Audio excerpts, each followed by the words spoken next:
Bonjour et bienvenue sur la chaîne Le Culte du Dé. Je regardais si le micro était branché. Vidéo un petit peu particulière aujourd'hui samedi, puisque ce n'est pas un figurinistique, c'est la vidéo de mon retour sur le salon, sur l'événement Hammer Time, qui s'est déroulé en octobre. J'ai des notes. Je devais faire la vidéo bien avant, mais voilà, je suis à la bourre, évidemment. Pourquoi je la fais aujourd'hui? C'est parce que j'y retourne demain. Et oui.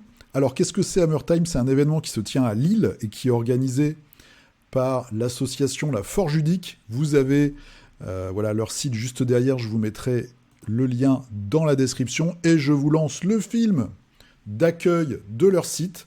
Vous allez reconnaître certains visages dans la vidéo tout à l'heure, et puis vous pouvez voir aussi des cultistes, parce que Lille, en fait, c'est un nid de figurinistes, et c'est aussi un nid, celui-là, de cultistes. Donc c'était vraiment un très très bon moment. Ça se déroule sur 2 jours. C'est dédié à la figurine. Donc vous allez voir dans la vidéo, je vous ai fait une vidéo d'introduction où je vous montre un petit peu les lieux. Après, j'ai fait une interview. Alors c'est un grand mot, hein, on n'est pas sur TF1, mais une interview de, que je dise pas de bêtises, Greg et Antoine, qui sont donc des membres de l'association et qui sont un peu des tauliers, voilà, du truc, et qui ont organisé avec tous leurs amis évidemment cet événement-là. Après, je vous ai mis quoi? Je vous ai mis la table magique de Julien. Ouais, ça vous allez voir, c'est assez exceptionnel. En plus, il y a un petit côté cultiste aussi. Ensuite, un Kickstarter.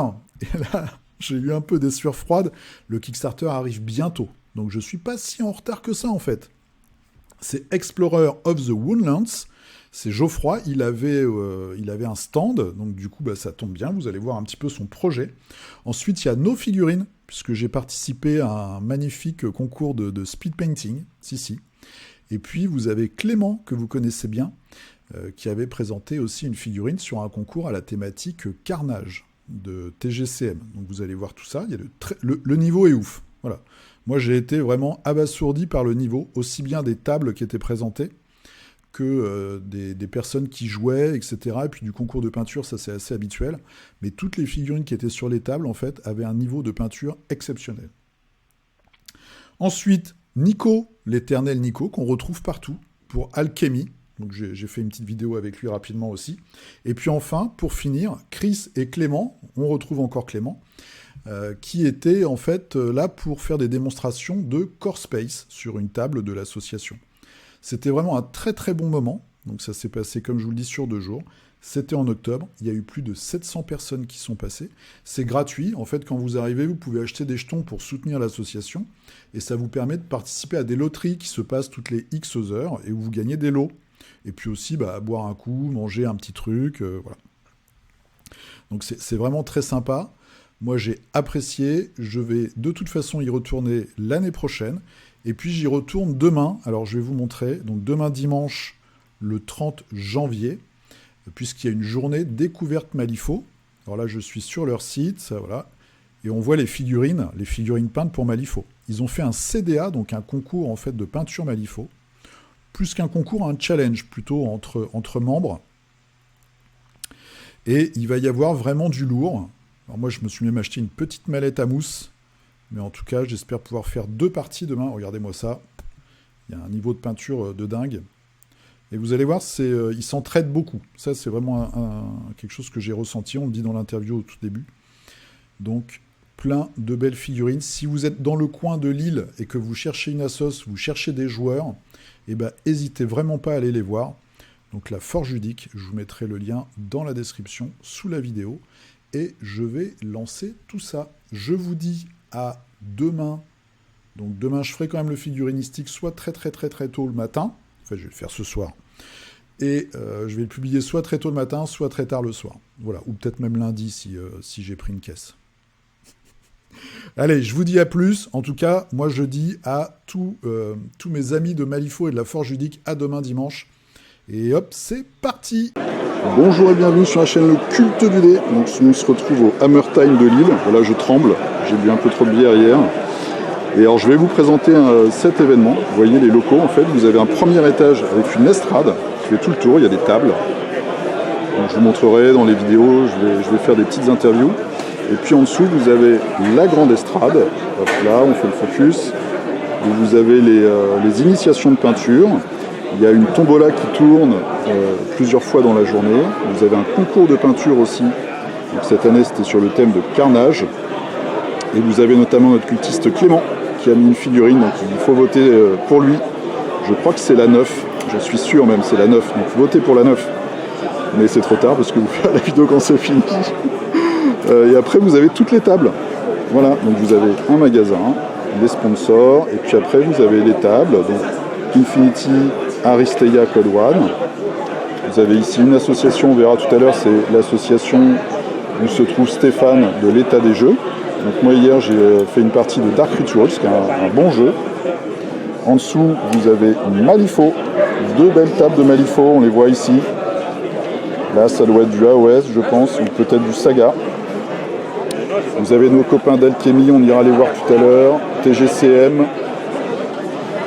Ici vous avez, donc on va voir ça aussi, c'est le mode je crois, c'est jouer 40K ou quelque chose d'approchant, en tout cas dans le style jeu d'affrontement avec des Lego, des peintres, donc c'est les canonniers je crois, vraiment des gros peintres historiques, une association avec des grosses brutasses.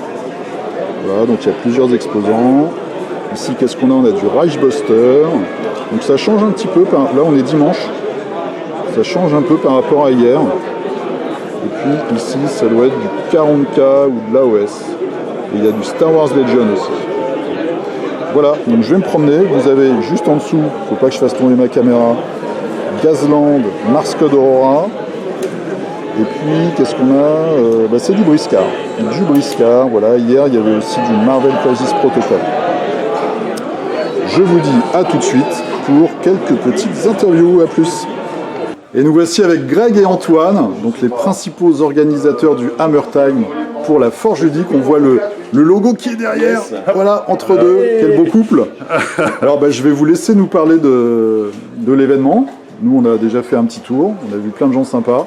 Et je vous laisse un peu faire votre retour et nous dire pourquoi vous faites ça, l'association, etc. Tu commences Greg du coup? Allez-y. Je vais parler de la Forge. Ouais, de Hammer Time. Vas-y, ouais, l'association de la Forge Ludique, c'est une association sur l'île. Notre ADN, c'est plutôt le jeu de figurines et puis le jeu de plateau avec figurines. Et puis la belle peinture de figurines. En gros, il y a tout le temps le mot. Ça, ouais, voilà. Très beau. Donc l'ADN, c'est la figurine. L'association, c'est vraiment ça. Et puis c'est l'initiation, vraiment aller vers un maximum de gens, leur faire découvrir notre passion. Et puis amalgamer les peintres, on va dire, de bon niveau, avec des joueurs potentiels. Ok, des gens qui arrivent pour faire des initiations, des échanges. J'ai vu qu'il y a aussi beaucoup d'échanges dans l'assaut. Il y en a un qui imprime, les autres ils vont peindre. Ouais. Il y a des petits challenges. On m'a parlé aussi d'un malus pour les armées qui n'étaient pas peintes. Ouais, tout à fait. Ça, on m'a donné des petites infos là-dessus. C'est moi, ça. Ouais. Donc en gros, toi, dans l'assaut, il faut jouer peint. Oui, tout à fait. Du coup, ça encourage. C'est pas exactement ça. On n'est pas dans un état totalitaire, mais on encourage à peindre. Et du coup, en fait, où on va vachement mieux, parce que critiquer c'est facile. Le but du jeu, en fait, c'est de donner les outils pour peindre. Donc, en fait, coopérer les uns avec les autres. C'est qu'on a eu beaucoup de joueurs qui arrivaient en disant bah non, je sais pas peindre, j'ai pas envie. Bah écoute, regarde. On va faire une soirée peinture, on va discuter entre nous, on va lui donner des petits conseils et finalement le mec il a pas une armée de ouf en Space Marine. Ouais, mais ça c'est super. En fait c'est ça qui est cool. Le but du jeu c'est pas d'avoir un top niveau, c'est de se dire ok on arrive sur une table, on va se faire plaisir visuellement en même temps que le jeu. Donc la stratégie, tout ça, bon moi je suis pas très bon là-dedans, hein, tout le monde le sait normalement. Mais en gros le but du jeu c'est d'avoir une... Ouais nos skills c'est mon pseudo. Un adversaire à choisir. Ouais, allez-y, faites-vous plaisir. Mais du coup le but du jeu en fait c'est vraiment d'avoir un truc visuel qui est sympa, que tout le monde s'éclate au moins visuellement et ensuite on s'éclate autour de la table. Donc on aime beaucoup le narratif notamment, on aime beaucoup avoir des belles choses et c'est vrai qu'on a très belle table. Et du coup, ce qui veut dire que... Et juste une petite question, vous êtes combien à peu près? Alors on est 45. Ah ok, ouais donc c'est déjà la grosse assoce quoi. On est 45 post-Covid.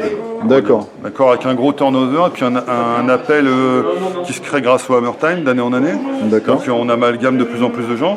Pour revenir sur le côté obligation de peinture, c'est pas ça, c'est l'accompagnement à la peinture en fait. Oui, non mais c'était un peu une blague. Ouais, c'était une blagounette. Mais on se chope une image en fait. Mais on se chope une image un peu trop élitiste. On a une image élitiste sur la peinture alors que J'ai déjà joué non peint, parce que je voulais tester le jeu. Il n'y a pas l'exigence à venir full peint. En fait, on t'accompagne pour y arriver. Oui, et puis alors moi, du coup, en discutant un peu avec des gens de l'association, il y a surtout une très bonne ambiance. Et moi, ce que je retiens, c'est l'entraide. Et ce que j'ai compris, en discutant avec plein de gens différents que je ne connaissais pas du tout d'avant, c'est aussi la complémentarité qu'il y a entre les gens de l'asso, donner des conseils, comme tu disais, même sur des décors, sur des tables, etc., etc. Et je trouve que ça fonctionne super bien. On a des mecs qui sont par exemple passionnés du print, mais qui ne sont pas des bons peintres. Ils vont être sur la calibration de machines, ça va vraiment être ça qui les intéresse, obtenir le meilleur print possible en impression PLA ou en résine. Derrière, on va avoir des peintres qui sont débutants. Ça peut être l'opportunité pour eux de se faire la main sur des belles pièces aussi, à moindre coût, parce que tu n'as pas l'investissement de base pour aller chercher des goûts ou autre. Et à côté de ça, on a des super peintres. Et puis derrière, tu crées une chaîne et un maillage. Et après, ça permet de faire de la narration, etc. Non, super. Ça se voit vraiment quand tu discutes avec les membres. Et donc il n'y a pas de panique. Les tables qu'ils ont fait aussi, les tables qu'ils ont fait. C'est top. Le but du jeu, c'est vraiment de s'éclater en termes de visuellement, de dire ok, je vais pas jouer, je vais regarder la table et tu fais. Rien qu'en la regardant, il y a des histoires et là, c'est quand même assez cool. En fait. Et du coup, donc vous faites, c'est la 3e année que vous faites le Hammer Time. Tout à fait, 3e au plus. Okay. Et si on est sur l'île ou dans la banlieue et qu'on n'a pas pu venir et qu'on veut vous contacter pour rentrer dans l'assaut, c'est quoi le média en gros? Je mettrai un lien. Sur le Facebook, sinon le par mail, on a le contact @laforgeludique.fr. D'accord. On a un site aussi, laforgeludique.fr. Okay. On a un Insta, La Forge Ludique. Okay. On a un Facebook, La Forge Ludique. On doit avoir un compte Twitter, mais globalement, si tu cherches La Forge Ludique, rien que sur Google Maps, tu fais Google, tu fais La Forge Ludique. Ok, ça roule. Et le média prépondérant que vous gérez le plus, on a beaucoup sur Facebook, c'est plus simple, qui correspond surtout à notre génération. On commence à être un peu vieux. Non, mais du coup, Facebook et Insta, en fait, on va gérer Facebook. Super. Et cette année, plus de monde que l'année dernière? L'année dernière, alors on l'a fait à la phase montante, parce que c'est les problématiques sanitaires en fait. Ouais, tout à fait. On l'a fait à la phase montante du Covid, donc c'était il y a 14 mois, la 2e édition, donc on était en plein pic. On a pris toutes les restrictions. Du lendemain, toutes les préfectures de France fermaient les manifs. C'était compliqué. Donc c'était très compliqué. On a atteint je pense qu'on a atteint le même niveau que le week-end dernier ce matin. D'accord. En une journée et quart, on va dire, on a fait ce qu'on a fait l'année dernière. Donc, c'est-à-dire 480 personnes. C'est plutôt cool. Ok. Ça, de visiteurs. 480 visiteurs. Bon, ça, c'est sympa. Donc là, on attend le rush de cet après-midi. On verra ce que ça donne. Bon. Et puis, alors, aussi un hommage parce qu'il y a beaucoup d'animations. Ouais. Il y a des tombolas un peu tout le temps, on a du screen painting, il y a plein de choses comme ça et vous donnez, puis toi Greg avec ta grosse voix quand même.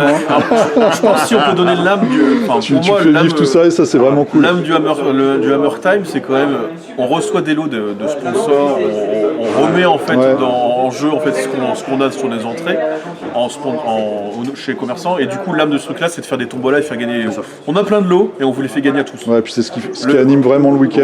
Et puis c'est toujours sympa d'avoir quelqu'un qui en visiteur qui a dit je vais mettre 1 euro sur la tombola et puis qui gagne une boîte de jeu. Trop bien, etc. Enfin le but du jeu c'est de sortir avec des étoiles dans les yeux. Et aussi le truc c'est que c'est gratuit en fait. C'est gratuit, tout à fait. Il y a un système de jetons pour les boissons, faire les tombolas, etc. Payante parce que, et puis pour faire un geste aussi pour l'assaut et la faire vivre, il y a quelques goodies. L'entrée est libre. Et ça c'est vraiment super cool. Merci beaucoup. Je t'en prie, c'est plaisir, merci à toi. Moi j'ai passé 2 journées vraiment cool. Ah c'est cool. Sympa. Je reviendrai l'année prochaine. Attention, ça c'est bien, ça c'est bon. Ça veut aussi dire que tu sais déjà qu'il y a un 4e au plus. C'est sûr, c'est évident. Voilà. Et puis je vous souhaite en tout cas une très très bonne année. Et longue vie à la Forge Ludique. Merci beaucoup. Merci à toi. Salut. À plus. Le culte du dé. Regardez-moi ces magnifiques cultistes sur une table. Donc c'est une projection d'image. Et on va avoir donc notre cultiste en chef ici. Je te laisse te présenter, puis je te laisse présenter cette table, petite table et tout ce qu'il y a autour. Voilà. Bonjour, moi c'est Julien. Je suis aussi cultiste un petit peu dans l'âme. Et avec des potes, on s'est dit, si on réutilisait pas tout notre matériel qu'on a à la maison, les figurines et autres. C'est vrai qu'on a tous un stock d'aimants. Je vais faire un petit tour en même temps que tu nous présentes tout ça. Et donc l'objectif de notre jeu, c'est de réutiliser notre matériel, mais en utilisant un petit peu d'électronique, une télé, un ordinateur, on projette. J'utilise un système de Dynamic Donjon qu'on trouve sur Patreon et Dark & Forge. Et avec les potes, Dynamic Donjon, sur YouTube ou sur Patreon. On les retrouve facilement. Et Arcane Forge, pareil, sur YouTube et sur Patreon. Et donc l'objectif, voilà, c'est de se créer un petit jeu pour les potes, voilà, en réutilisant tout notre matériel. Vous avez créé des règles, donc on voit comme ça, par exemple les cartes d'équipement, vous avez été les pomper dans les jeux vidéo en fait. Voilà. Et puis il y a un côté Imperial Assault. Voilà, oui, on utilise du matériel de tout jeu, que ce soit de l'Arcadia, de l'Imperial Assault, du Dark Souls, du Massive Darkness, enfin, il y a vraiment du matériel de tous les jeux avec des règles maison. D'accord. Et vous avez donc là c'est en préparation, vous avez un site, vous avez... Pas du tout, c'est vraiment un délire entre potes. Il y avait le Hammer Time, on était venus en visiteur, on a dit et si cette année on présentait notre délire pour voir ce que ça donne. D'accord. Et effectivement il y a pas mal de questions, des gens qui sont intéressés, qui veulent repasser plus tard en disant on va discuter un petit peu comment ça fonctionne, tout ça. D'accord. Bon voilà, après, et peut-être quand ce sera finalisé, le mettre sur BGG ou à dispo ou faire un projet... Pourquoi pas, voilà, c'est pas du tout de la réflexion de base, mais là on est plutôt dans la phase équilibrage des compétences, c'est ce qui est assez long, donc on multiplie les parties. Mais pourquoi pas fermer à... super, moi j'ai été très attiré par cette petite réunion qu'on voit là, avec des effets, il y a de la musique aussi, là on n'entend pas trop, mais il peut y avoir de la musique. Et comme tu disais, quand tu es dans une cave ou un grenier avec une lumière un peu tamisée, ça fait le job. C'est sûr que ça fait le job. Écoute Julien, merci beaucoup. Et puis super projet, donc une prochaine fois je pense. Ah, ça marche. À plus. À plus. Alors on est toujours au Hammer Time, on est cette fois-ci à l'étage et on se retrouve sur la table de Explorers of the Woodlands. Et je te laisse te présenter puis nous présenter le projet. Salut, je suis Geoffrey, je suis l'auteur de ce jeu, Explorers of the Woodlands, qui sera bientôt sur Kickstarter. Donc on va dire premier trimestre de l'année qui arrive, en premier trimestre 2022. Donc ici on est sur une version de démo, en fait c'est un jeu coopératif qui se joue de 1 à 4 joueurs. L'idée c'est que c'est des parties d'à peu près 35-40 minutes. Donc des parties assez rapides. C'est assez rapide, voilà exactement. Au niveau du setup, alors là c'est une fin de partie mais... Alors je vais vous montrer un petit peu tout ça. Bien sûr, vas-y, je t'en prie. Au niveau de l'installation en fait c'est très rapide. On prend la tuile de départ, on la pose au milieu et c'est tout ce qu'on a à faire. Chacun met son personnage là, d'ailleurs ce sera de vrais petits meeples aux couleurs et à la forme des héros. Bon là c'est du proto bien sûr. L'idée c'est que chacun des joueurs a un plateau de personnages et également une carte de pouvoir, ça je vais y revenir juste après. Et comment se joue le jeu? Alors déjà l'objectif de ce mode-là, parce qu'il y aura 2 modes de jeu, j'y reviendrai, c'est simplement d'aller parcourir toute la forêt qui est matérialisée par toutes ces tuiles. On voit à peu près la place que ça peut prendre. D'accord. Et de venir trouver, donc là le boss était là en fait, c'était la dernière tuile, un boss qu'on a ici. Donc dans ce mode de jeu-là, c'est simple, à chaque fois on joue en plusieurs phases jusqu'à ce que tout le groupe perde ou gagne. Et comment ça se joue? Donc c'est 2 phases par manche. À la phase 1, en fait, c'est très rapide. Alors, il faut imaginer que quand on commence la partie, bien sûr, les tuiles sont face cachée. D'accord, tu as une pioche de tuiles, on va dire. Pioche, en fait, tu as juste ça de visible au début. Et alors, par exemple, si je suis le premier joueur, j'en pioche une, je la mets au hasard, hop, du moment que ça passe. Ensuite, le joueur 2, par exemple, va rajouter la sienne. Tout le monde peut se disperser et partir un peu dans son coin. Là, pour l'instant, c'est juste on les pose, on se déplace pas dessus. En fait. D'accord. Et vu que c'est une phase déjà coopérative, on peut se dire, moi, je vais la mettre là, mais tu veux dire, non, mais là, parce que pour raison X ou Y. Alors c'est un double cul-de-sac, tu choisis à quelle sauce t'es mangé, t'as du monstre. Une fois qu'on a fait ça, quand on pose des tuiles, on regarde ce qu'on avait. Là on a des symboles monstres par exemple. Donc on a des icônes. Alors on sur va les placer tuiles. Exactement des marqueurs monstres. Bon, on va les placer face cachée puisque pour l'instant on les voit pas encore. Et ils seront plus gros pour le vrai jeu. Et là par exemple on a aussi un marqueur loot. Donc une fois qu'on aura tué ces monstres, c'est toujours les combats en premier, on pourra récupérer du loot. Ici, on aurait 2 marqueurs monstres et des runes. Est-ce que tu peux nous montrer quelques petits graphismes de monstres? Alors tu me disais tout à l'heure, tu me disais le nom de la personne qui a fait tous les graphismes qui sont vraiment réussis. Ouais, c'est Jawi Eva Gao, qu'on pourra peut-être, je sais pas, linker sous ta vidéo, je le mettrai en commentaire au pire, qui est une artiste vraiment très douée, on aime beaucoup son univers, et qui a bossé donc, dans le jeu de plateau, notamment sur des jeux comme Draftosaurus et Arceus. Également en jeu vidéo, par exemple, elle a fait beaucoup de cartes pour les jeux de Feria. Elle a bossé sur Rockbook aussi. Ok. Donc voilà, c'est une illustratrice qu'on aime beaucoup. Ouais, il y a vraiment un univers qui change, et, qui est assez coloré, qui est assez pimpant, et qui s'adresse du coup à toutes les générations. Oui, c'est ça exactement en fait. Et puis, alors, je te cache pas que c'était plus facile de dessiner les tuiles que de trouver le thème de couleur. On a testé d'autres trucs. Il y a des archives sur la page Facebook, mais on est vraiment content avec ce schéma-là de couleurs en fait. Ça permet de bien faire popper les illustrations. Ouais. Et pareil pour les monstres en fait, on a plusieurs types. T'as du serpent, du champignon, de l'esprit de la forêt, des plantes. T'en as encore un que j'ai pas trouvé, mais en fait voilà, ils ont beau avoir parfois la même illustration, ce sont bien des monstres différents. Et pareil, elle a aussi bossé sur tout ce qui est tous les items du jeu. Donc là, ce sont des cartes que tu peux récupérer. Donc, tu peux looter des objets. Exactement, il y a beaucoup d'objets à récupérer. Chaque joueur peut en avoir 3. Parce que tu vois, il y aura 3 places ici pour entrer sur ton plateau et mettre tous ces éléments-là. Donc je reprends vite fait sur les phases. Donc phase 1, on l'a vu, ça c'est fait. Ensuite, tu passes à la phase 2, dans laquelle chaque joueur va jouer chacun son tour son héros. Alors en fait, on a des dés d'activation. On lance un jet de 4 dés d'activation et on vient assigner ces dés pour voir ce qu'on peut faire. Ici, de 1 à 3 et 4 et plus, c'est pareil pour tous les joueurs. Ça permet, si j'ai mis 2 dés ici, de me déplacer de 2 tuiles, par exemple. Ok, donc tu programmes en fait tes actions. Exactement, c'est ça. Alors, on a droit à une relance. Par exemple, j'en ai placé 2. Si je veux, je peux relancer ceux-là pour faire un truc qui me plaît. Sur un 4+, en fait, c'est pareil pour tout le monde. On va monter une jauge d'orbe qui est à la fois une jauge d'expérience et une jauge utilisée pour relancer les dés de combat. Si je lance un dé de combat, je suis pas satisfait. Je peux, si j'en avais 2, hop, j'en consomme 1 et je peux relancer mon dé. Et en plus, c'est bon, c'est un 5, c'est mieux.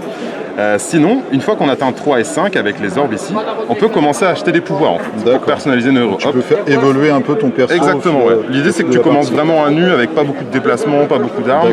Tu vas choper des pouvoirs qui sont très différents selon les personnages. Petite tirette et ça avance au fur et à mesure. En fait, tu peux avoir 2 pouvoirs par personnage. Et en plus de ça, donc ça ce sont les pouvoirs et tu as des capacités spéciales. Par exemple, celle-ci, Chavi, c'est une guérisseuse. Elle peut soigner tous les héros sur la tuile.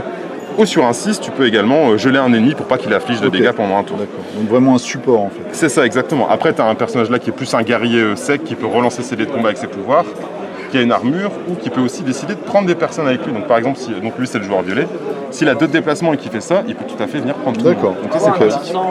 Et on a aussi un personnage qui a juste plus de dés de combat, qui peut retirer les marqueurs négatifs de poison. Et enfin, on a une sorte d'exploratrice qui, avec ses pouvoirs déjà, peut explorer plus de tuiles, ignorer les ronces, parce qu'il y a beaucoup de pictos ronces sur le Ah oui, c'est vrai que tu as plein de petits pictos en fait. C'est ça, et en fait, quand tu passes sur les ronces, malheureusement, c'est jamais très cool. Donc tu lances un dé, tu regardes ce qui se passe avec une carte de résultat qui est ici. Donc, je vais te la sortir, peut-être ça lui ira moins. Donc on rajoute des monstres, on est immobilisé, on perd des points de vie, on perd des orbes, où il se passe des événements. Il y a beaucoup d'événements dans le jeu aussi, tu vois, à chaque fois que tu as ce picto-là, tu viens prendre une carte au hasard. Une carte de vêtements. Et puis ça va dire embuscade ou du poison, ou alors tu tombes sur un marchand ambulant, ou tu réveilles les squelettes, tu vas tourner sur des objets. Et au niveau des scénarios, des objectifs, donc là tu nous as dit la partie précédente, c'est il fallait dézinguer le boss. Là en fait c'était vraiment le mode de standard en fait, D'accord. c'est le mode classique. Et le jeu viendra aussi avec une campagne avec plusieurs missions qui peuvent s'enchaîner. Et là c'est très différent, par exemple si tu tombes sur un boss et que tu le tues, c'est bien, mais c'est pas le but du jeu en fait. Okay. Tu vas avoir des scénarios avec des missions en fait, tu vas revenir à ton village entre chaque mission et l'ancien va te... Tu as quelques lignes de texte pour dire ce qui se passe. Tu vas devoir aller explorer des cavernes. Tu vois, par exemple, ça, c'est une mini-extension qui sera peut-être débloquée, on espère, qui va être une mini-quête elle-même. Au sein des missions, en fait, ça va être aller se rendre sur différentes runes pour récupérer des champignons. Tu cueilles des champignons, tu trouves des flasques, tu retournes au feu de camp qui est ici. Tu l'allumes, tu concoctes des potions, quand on a fait assez pour le nombre de joueurs, c'est bon. D'accord. Donc c'est vraiment en fait des missions aussi en plusieurs étapes. Il y a des missions en plusieurs étapes, il y en a aussi, alors quelques-unes, je suis en train de bosser sur des missions en plus qui seront préétablies, c'est-à-dire qu'il n'y aura pas ce système de phase 1 où tu auras vraiment un donjon, j'allais dire, une forêt préétablie. Donc ça va être assez différent et ça rajoute à chaque fois la difficulté au fur et à mesure. Avec, on garde un petit peu, par exemple, si on ajoute une action de fouille au sein de la mission 3, elle sera disponible mission 3, 4, 5, etc. D'accord, ok. Donc c'est vraiment en progression. Tu vas faire progresser tes persos. Et tu auras un système de progression des monstres aussi. Parce que sinon tu deviens trop fort. Pour qu'ils restent à niveau. C'est ça, exactement. Donc toi, l'objectif, c'est premier trimestre 2022. Exactement, c'est ça. Sur Kickstarter, c'est vraiment la plateforme Kickstarter. Ouais, ce sera la plateforme Kickstarter. Et pour trouver des infos, du coup, tu as une page Facebook. Ouais, il y a une page Facebook. Alors, elle est très bas sur le relop. On mettra, tu me donneras le lien, je mettrai dans la description. La page Facebook du studio, donc From the Woods Studio, qui est tout récent, qui a été créé là il y a quelques mois. Bon, impeccable. Donc voilà.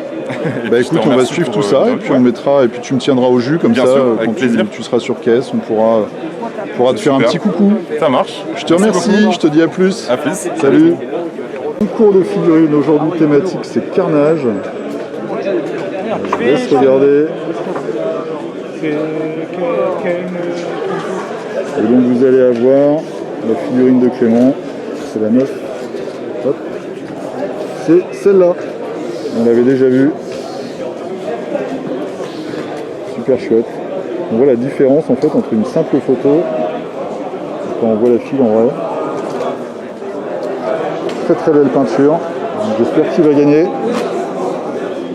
Tout à l'heure j'ai fait le concours de speed painting, donc c'était 15 minutes de folie, voilà, tu as des gages, etc. J'espère que je ne me ferai pas trop humilier pour les résultats. On voit le niveau est dingue. Sur toutes les tables de démonstration, que ce soit Core Space, que ce soit Malifaux, il y a vraiment le niveau de peinture générale a augmenté de dingue. Je ne sais pas si c'est le Covid. Si les joueurs et les peintres ont plus, regardez-moi ce métallique. Moi je kiffe. Je préfère ça à un non. Je trouve que c'est plus naturel. Ah bah voilà. Le challenge de speed painting. Alors, je vais vous dire laquelle est la mienne. Donc on avait tous une fille de guerrier du chaos. Et 15 minutes, alors avec différentes séquences, fallait peindre de la main gauche, peindre un petit cœur sur la figurine de son voisin de droite, etc. Et on voit quand même de très très gros niveaux de peinture. Donc je vous laisse deviner. Moi la mienne, elle est, je vous donne un indice, il y a une petite touche années 80, avec des belles couleurs bien tranchées. Voilà, c'est celle-là. C'est celle qui est verte.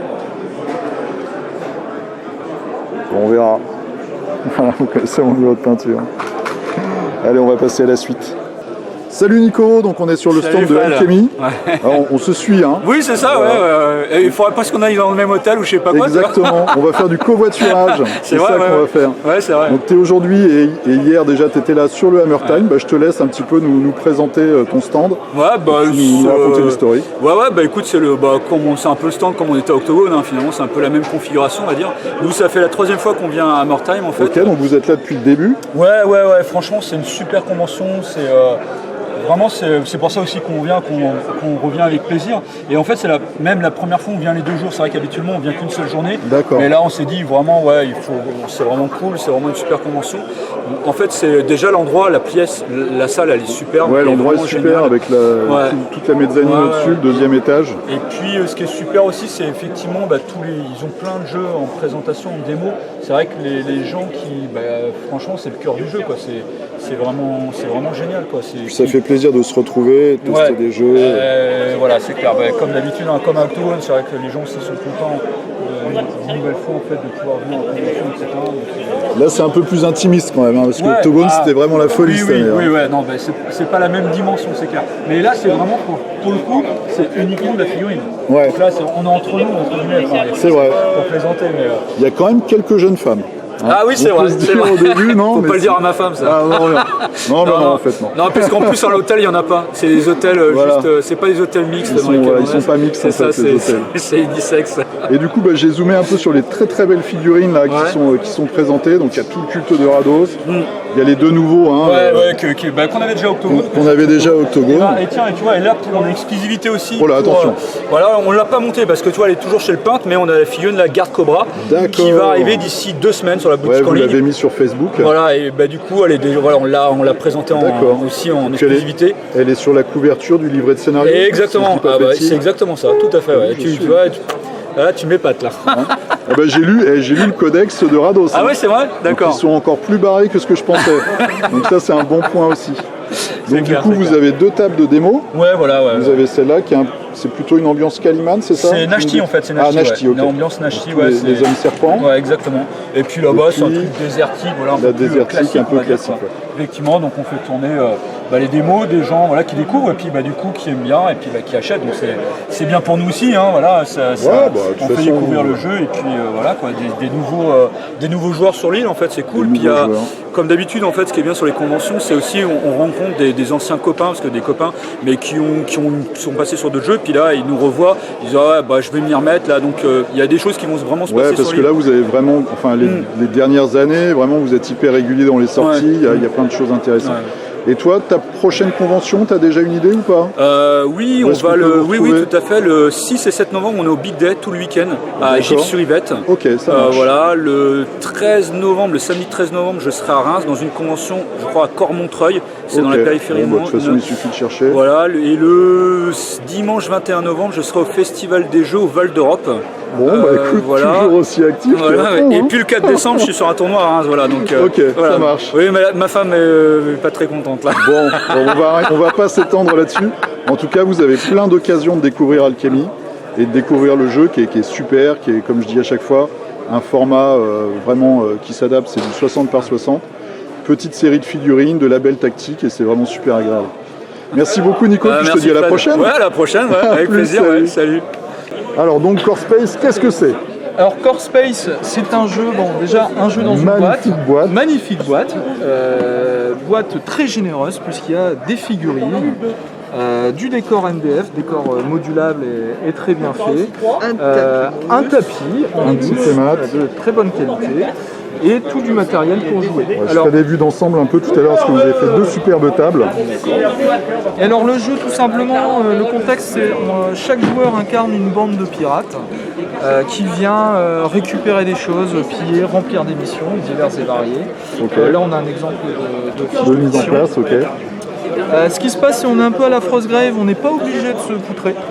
D'accord. On peut collaborer, jouer aux objectifs, sauf qu'à un moment, lorsqu'on veut jouer les objectifs, forcément il y a des poignards dans le dos, des petits tirs comme ça qui peuvent arriver. C'est soit en solo, soit on a plusieurs équipes en même temps au même endroit qui vont faire la chasse au trésor. J'ai testé moi-même, donc le jeu se joue très bien en solo, mais pour vraiment que toute la quintessence du jeu se révèle, c'est à plusieurs, des petits coups de jarnac. C'est ça, les petits coups en traître. Alors sachant que parmi les gimmicks intéressants du jeu, donc c'est de l'activation alternée, on vient fouiller, on vient faire des actions, et quand on vient fouiller par exemple, en fait ça se présente comme ça, ce sont des caisses avec le matériel, l'équipement qu'on vient récupérer, donc ça c'est toujours très sympa. Dans les trucs sympas, c'est que, alors voilà, ça c'est le petit plateau de personnage. Le petit plateau de personnage. L'un des trucs sympas, c'est qu'il y a des civils qui vont interagir avec les personnages. Voilà. Alors ça va être aléatoire. Donc soit ils vont se sauver, soit ils vont essayer de faire des échanges avec les joueurs, soit ils vont paniquer, ils vont les attaquer, soit ils vont attaquer la purge. Donc la purge, c'est l'autre ennemi. Là, c'est les robots qui veulent détruire toute trace de vie. C'est joyeux. Voilà. Et la purge, en fait, c'est la mécanique de jeu aussi qui est sympa. C'est que ça va représenter une menace qui va être progressive. Donc au fur et à mesure des tours, au fur et à mesure des actions des joueurs, la purge va être de plus en plus présente. Et la purge, sachant que la purge, ils sont très puissants. Donc ils peuvent complètement annihiler une équipe de pirates en un seul tour. Donc c'est pour ça que nous on va coopérer, parce que si on veut survivre à la purge, il faut coopérer. Tout en sachant qu'à un moment, si jamais on peut mettre en difficulté le copain, le collègue, une petite balayette. Voilà, on peut faire la petite balle dans le genou. Surtout quand il a réussi à récupérer un objet rare, on en profite. Ah oui, pour le dépouiller. Et toi Chris, du coup, alors c'est ton jeu, c'est toi qui as ramené tes tables. Oui, voilà. Qu'est-ce qui t'a plu le plus dans ce jeu-là? Qu'est-ce qui fait que tu as craqué pour ce jeu-là? En fait, j'ai craqué juste avant un confinement, surtout. D'accord, ouais. Donc ça m'a permis de jouer seul pendant le confinement. Oui, parce qu'il y a le mode solo, comme on disait, qui est intéressant. Et me suis aperçu qu'au club, il y a environ 8 personnes qui ont craqué également. D'accord. Ah ouais, donc c'est un super succès. On a engagé tout de suite une campagne dès qu'on est revenu au club pour pouvoir s'amuser tous ensemble. Ok, ça c'est vraiment chouette. Et au pire, on a joué à 6 personnes et il y en a un qui a organisé en tant que maître de jeu, comme en jeu de rôle en fait. Une campagne narrative. Juste une partie one-shot, mais c'était absolument dément. On s'est vraiment amusé comme des foufous. En fait. Donc du coup, c'est un jeu où tu peux vraiment le prendre pour toi, te l'approprier et changer un peu les règles ou en faire quelque chose d'un peu différent. Oui, c'est ça. C'est intéressant. Dans la boîte de base, il y a vraiment tout pour jouer, alors soit en partie unique, soit en campagne. Mais il y a des règles aussi très simples, très abordables pour créer ton propre équipage, créer les propres menaces. Si tu en as marre des robots, tu peux faire des extraterrestres. Les lézards de l'espace, par exemple, on a tous des Kickstarter, Zombicide Invader avec plein d'extraterrestres. On peut les utiliser. Et il y a, comme c'est Battle System, il y a pas mal d'extensions de décors, aussi d'autres PNJ, par exemple la police qui vient un petit peu régler les affaires, la cantina un petit peu. La cantina un peu, qui en plus eux vont venir piquer l'équipement à la place des joueurs. Donc c'est vraiment un jeu qui est abordable, fun et très facilement personnalisable et pour le rendre encore plus fun. Ça roule. Gros coup de cœur encore.